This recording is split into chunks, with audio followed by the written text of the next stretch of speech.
এখন পর্যন্ত আমরা অটোক্যাডে বিভিন্ন ধরনের প্রপার্টিস অ্যাপ্লাই করা শিখছি, কিন্তু আজকের পর্বে আমরা সেসব প্রপার্টিস কিভাবে চেক করা যায় সে সম্পর্কে জানব।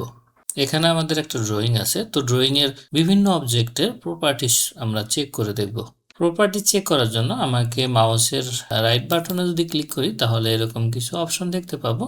এখানে আসলে প্রপার্টিস প্যালেটটা নেই, তো প্রপার্টিস প্যালেটটা এখানে আনার জন্য আমাকে আগে অবজেক্ট সিলেক্ট করতে হবে। আমি যদি অবজেক্ট সিলেক্ট করি, তারপর যদি স্ক্রিনের উপর এসে মাউসের রাইট বাটনটা ক্লিক করি তাহলে নিচের দিকে এই প্রপার্টিস অপশনটা দেখতে পাবো। প্রপার্টিস অপশনটা সিলেক্ট করি তাহলে এরকম একটা প্যালেট ওপেন হবে।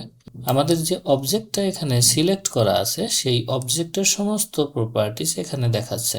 এখানে আমি দুইটা লাইন টোটাল সিলেক্ট করছি, লাইনের কালার কি দেয়া আছে সেটা আমাকে দেখাচ্ছে, লাইনের স্কেল কত দেয়া আছে সেটা আমাকে দেখাচ্ছে, ট্রান্সপারেন্সি, থিকনেস, এভরিথিং যতগুলো প্রপার্টিস আছে এখানে দেখাবে। আমি যদি ইএসসি চেপে আমার অবজেক্টটা ডিসিলেক্ট করে দেই তাহলে দেখা যাবে আমার কোনো প্রপার্টিস আর এখানে দেখাচ্ছে না।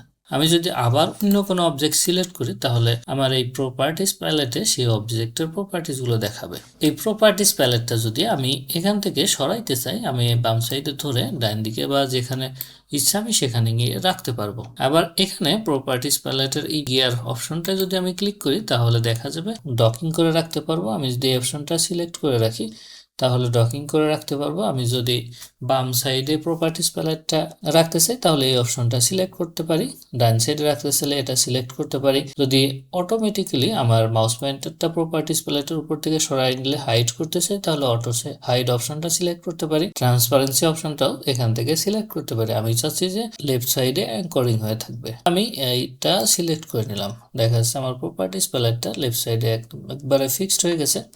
আমি আবার গিয়ার অপশনটা সিলেক্ট করলাম, আমার অটো হাইড অপশনটা যেটা আছে সেটা আনচেক করে দিলাম। এখান থেকে কোনো অবজেক্ট সিলেক্ট করার পরে আমাদের যতগুলো প্রপার্টিস অ্যাপ্লাই করা আছে সেই প্রপার্টিসগুলো আমি এখান থেকে চেঞ্জ করতে পারি। এর আগে আপনাদেরকে দেখিয়েছি যে কিভাবে প্রপার্টিস প্যানেল থেকে তার প্রপার্টিস চেঞ্জ করা যায়। আমি এখান থেকে যদি অবজেক্টের কালারটা সিলেক্ট করি অন্য একটা কালার, তাহলে আমার অবজেক্টের কালার এখান থেকে চেঞ্জ হবে। দেখা যাচ্ছে সাথে সাথে আমার এখানকার প্রপার্টিসও চেঞ্জ হচ্ছে। যেমন আমি কালার চেঞ্জ করছি তো কালারটাও চেঞ্জ হয়ে গেছে। আমি চাইলে এখান থেকেও আমার অবজেক্টের কালারটা চেঞ্জ করে নিতে পারবো।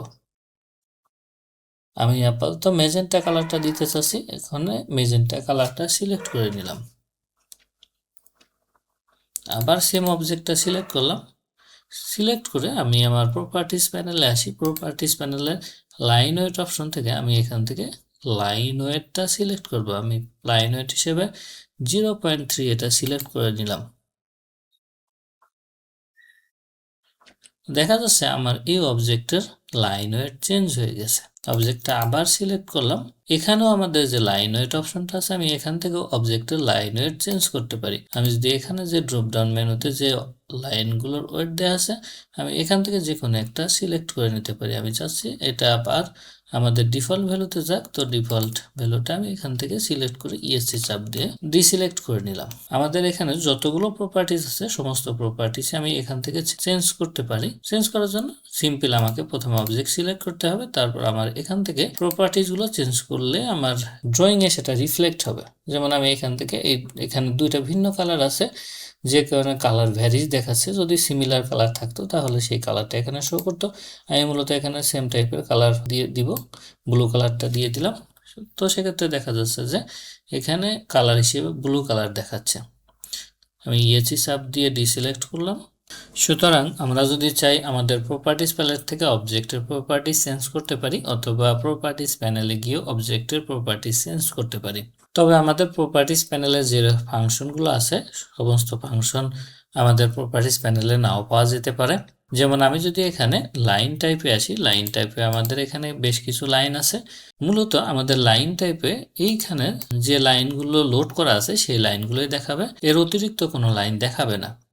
আমি যদি আবার আদার্সে সিলেক্ট করি, আদার্সে সিলেক্ট করে যে কোনো লাইন একটা এখান থেকে লোড করি, আমি চাচ্ছি যে ডিভাইড লাইনটা এখান থেকে লোড করব, লোড করে ওকে দিলাম। এরপর ওকে বাটনে আবার ক্লিক করলাম, তাহলে আমার যে লাইন টাইপ অপশনটা এখানে আছে সেই লাইন টাইপ অপশনে ডিভাইড অপশনটা চলে আসবে। আপাতত আমি এটা ক্রস করি, ক্রস করে আবার প্রপার্টিজ অপশনটা ওকে অন করি, তাহলে আমার এখানে ডিভাইড অপশনটা পাওয়া যাবে। এই যে ডিভাইড অপশন চলে আসছে এখানে।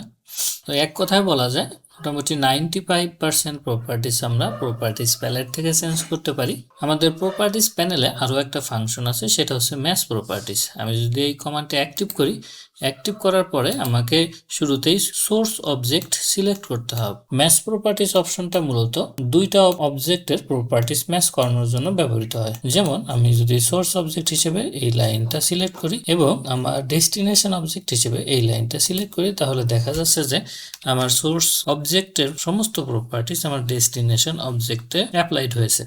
তো এই শর্টকাট প্রসিডিওরের মাধ্যমে আমরা যে কোনো অবজেক্টের সমস্ত প্রপার্টিস অন্য একটা অবজেক্টে সিঙ্গেল ক্লিকের মাধ্যমেই অ্যাপ্লাই করতে পারি। তো এটাই ছিল আমাদের প্রপার্টি চেকিং সম্পর্কে বিস্তারিত আলোচনা। আশা করি সবাই ভালোভাবে প্র্যাকটিস করবেন। পরবর্তী টিউটোরিয়ালে আবার আপনাদের সাথে কথা হবে। সে পর্যন্ত ভালো থাকবেন। ধন্যবাদ সবাইকে।